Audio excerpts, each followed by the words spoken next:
આજ તો કંપનીથી આવીને નાઈ ધોઈને નીકળી ગયા ગાડી લઈને ઠકુરાઈને લીધા વગર, કેમ કે આ તમારો ભાઈ જે છે ક્રિકેટની પ્રેક્ટિસ કરે. રસ્તામાં આના હાટું લઈ લીધી ફાકી. સાચું બોલી જાવ, કોણ માવા લવર હે. ધીરુ કાકાનો બંગલો પહોંચી ગયા જ્યાં પ્રેક્ટિસ કરવાની હતી ત્યાં. આનો મેચ પૂરો થાય પછી આપણો વારો આવે ને, પછી તમારો ભાઈ ખેલશે ઇન્ડિયન ટીમ તરફથી. ઘર ભેગું થાને ભાઈ. આજ તો પ્રેક્ટિસમાં 3-4 દડા ખોઈ નાખવા. જો તમને થોડોક ડેમો દઈ દો. જો આ ગઈ 6. આનું ડિસ્કશન તો બહુ આયલું. હવે ટીમ પાડે તો સારું હે.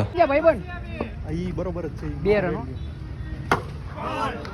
પ્રેક્ટિસ કરી લીધી, હવે ઘેરે રવાના થાય. પ્રેક્ટિસ કરીને શરીરના દાંડિયા પહોળા નોખા કરી નાખ્યા. આજકાલ તમે સબસ્ક્રાઇબ કેમ નથી કરતા? ઊભી તો કઈ નહીં.